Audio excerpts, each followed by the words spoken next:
We're so excited to be here this morning. We're gathered on a truly historic day for our community, a day that could not have been reached alone, which is why I want to begin with gratitude. Gratitude especially for our federal partners, particularly President Joe Biden and Transportation Secretary Pete Buttigieg, for their leadership in enacting the Bipartisan Infrastructure Law, a once-in-a-generation investment in our nation's infrastructure and competitiveness.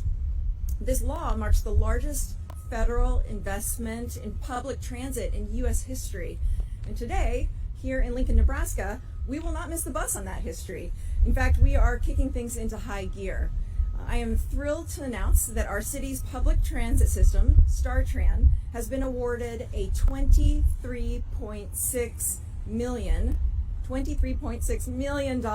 grant to design and build a new multimodal transportation center. And this funding comes to us from the U.S. Department of Transportation's Rebuilding American Infrastructure with Sustainability and Equity, or RAISE, grant program. Like the program's name, this grant will enable us to raise up this new center in downtown Lincoln and increase amenities and security for StarTran passengers and our team members and the general public. And while we're all excited about the future that this opens up, it's worth remembering that StarTran provides wonderful service every day to our community, and for our drivers, it offers a stable, rewarding career. For our many passengers, it's a ride to their job or school or the doctor's office. And to our community, it's cleaning up our air and reducing traffic congestion.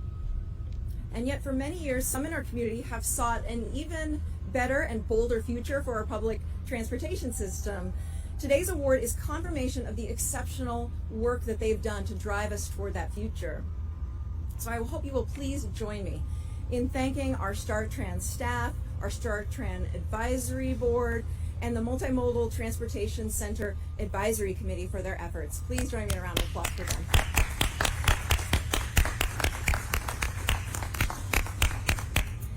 Getting this transportation center off the ground has been a concerted focus of mine since I became mayor.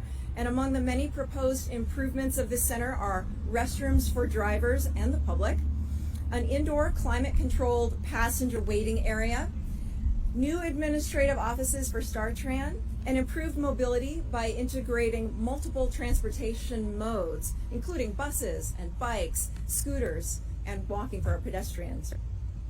As we transition to this new center, we also advance another important transition, and that's a transition where we accelerate several goals of our city's climate action plan, including reducing Lincoln's greenhouse gas emissions by net 80% by 2050, and converting our city fleet to 100% electric, renewable, or alternative fuels by 2040.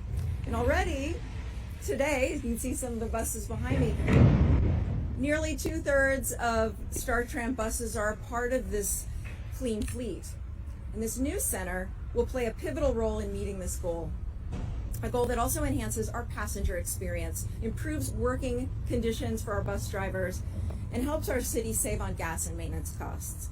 Now, here to talk about this exciting grant and what the funds are intended for here in Lincoln is Lincoln Transportation Utilities Director Liz Elliott, who would like to welcome up to the podium. Liz, congratulations.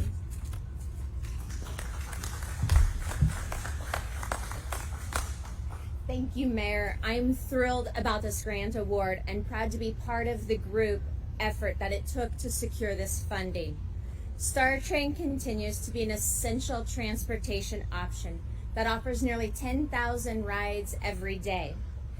We transport people of all ages to doctor's appointments, jobs, schools, the grocery store, and more. This grant makes our dreams come true as we take StarTran services along with a variety of other transportation options to the next level and begin building a state-of-the-art multimodal transportation center. This transportation hub will hold 18 bus bays, include protected passenger boarding, better lighting, covered walkways, a waiting room, security, and administrative offices. This project will also offer better separation between pedestrians and buses, which will increase safety for all and be more environmentally sustainable. New technology will also be included in the project with the ability to conduct quick electric charges during bus transfers, which will allow us to have our electric buses out on routes all day long. As the mayor mentioned, this transportation center will also include bike racks, bike link bikes, and scooter link electric scooters. The goal is to have all transportation available at the center of the city, and this design will take Lincoln's transit and transportation systems to the next level of service and encourage even more people to ride a variety of zero to low emission sustainable options. Lincoln's Multimodal Transportation Center will be located on the block of South 10th Street between K and L Streets.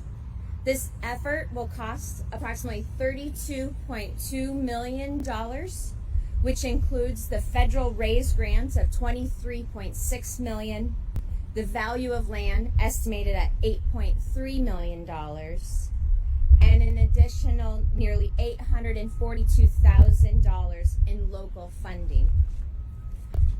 This achievement would not be possible without the support of many different entities, including Mayor Gaylor Baird, the Lincoln City Council, Lancaster County Board of Commissioners, Lincoln Chamber of Commerce, the University of Nebraska, StarTran Advisory Board members, Center for People in Need, Lincoln Housing Authority, Lincoln Metropolitan and Planning Organization, WSP, and HDR. Thank you all for all of your help, and thank you, Mayor. I'll turn it over to you. Thank you so much, Liz. And at this time, I'd like to invite Mike Davis to come on up to the podium. He is our manager of StarTran.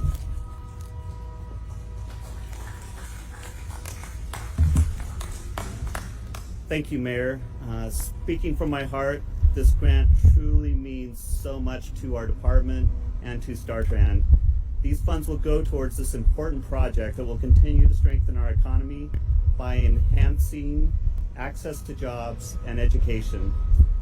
A cost-benefit analysis tells us that for every $1 spent, the project will provide $1.20 in benefits to our community. StarTran will continue to collect public input through the final design process and seeks to ensure equity considerations in the design of the Multimodal Transportation Center. Not only is StarTran working to have its entire bus fleet run on alternative fuels, but this multimodal transportation center will make riding the bus and getting around Lincoln that much more enjoyable. There's a lot of work to be done, and we can't wait to get started. Thank you.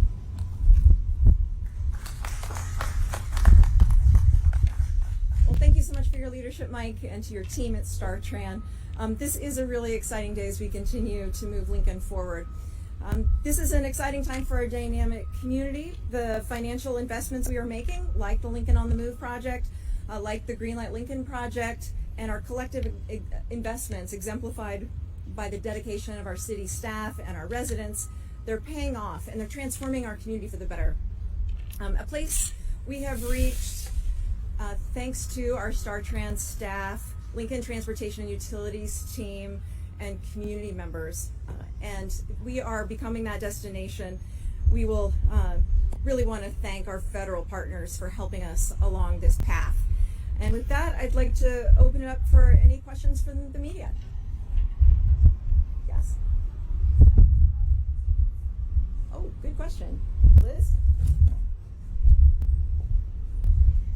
We hope to begin the design stage next year in 2023, and then hopefully start construction in 2024, and potentially be done by the end of 2025. Yes, we will absolutely have public participation during the design stage of this.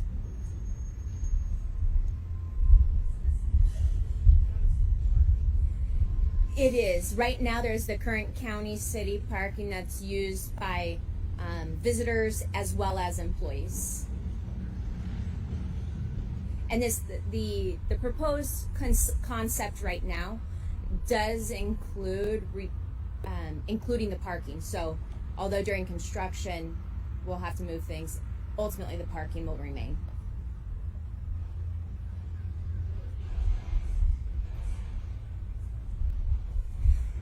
Actually, we may be able to increase the amount of parking.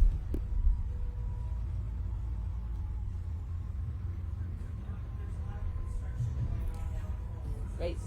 And here.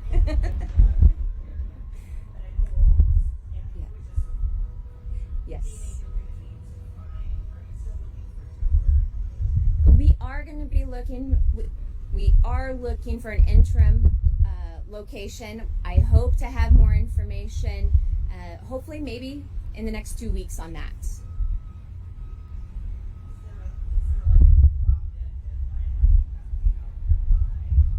We don't have a drop dead deadline at this point. We continue to work with the developer, and we're trying to move as quickly as possible, but no specific deadline.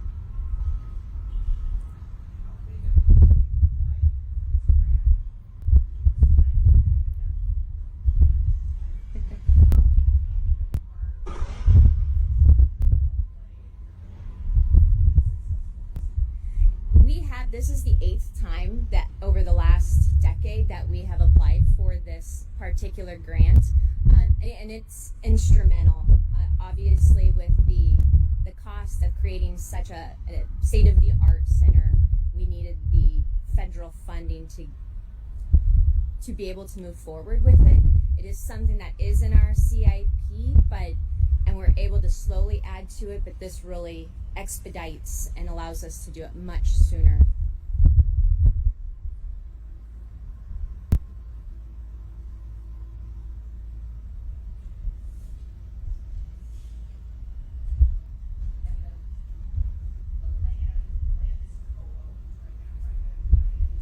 Correct.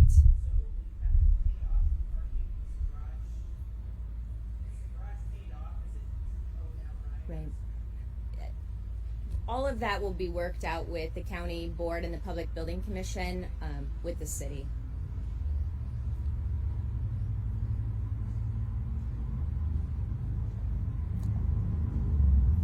All right. Other questions?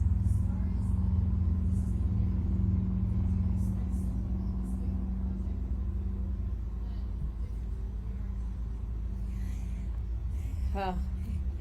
It's one of those that just makes you want to kind of jump up and down, because the possibilities and the potential is huge, I think, for the entire community, because public transit, especially as we're coming out of the pandemic, really helps revitalize, helps get people back to jobs. With the rising costs of fuel, this will play a huge role for many people. But the additional part is it's right in the center of the city, so it's close to the university. It's easier to access for those who live down here. And so we're hoping, we believe that this will be a huge asset. It will also, with all of the housing going up around that area, it will allow for additional parking for those locations and those residents as well. So it really will be a big benefit to the city as a whole. But I will also invite the mayor if she has something. Well, Liz said it very well. I would just add that as we were talking about the Golds Project and needing to relocate our existing shelters rather than a center that we have today, you know, we're helping to support economic development by making this transition. We're helping people get to work and to vital services. And we think that by having a more comfortable user experience, that this should help support increased ridership. This is going to make riding the bus in our community more comfortable, more fun, more easy, and efficient. And that's great for everybody. That's a win for the people who use it. It's a win for our team that operates the system, and it's also, you know, a win when it comes to sustainability. We're really looking at how this can be a more reliable, effective form of transportation in our community, so that we can continue to make progress towards our climate action goals. Any other questions? Yeah.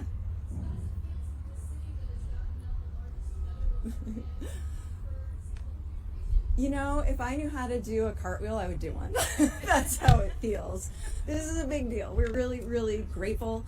We're so thankful to our federal partners for getting this law enacted and making these additional resources possible. We're really, really proud of our StarTran team. I mean, Liz was being modest, and while the law has been an essential part of this, our team has worked so hard. They have met, after we've had unsuccessful grants, they've met with the folks at the Department of Transportation via Zoom to go through our grant applications, what was strong, what needed improvement, and continue to iterate and improve so that we could get to a win like this today. And this is a big win.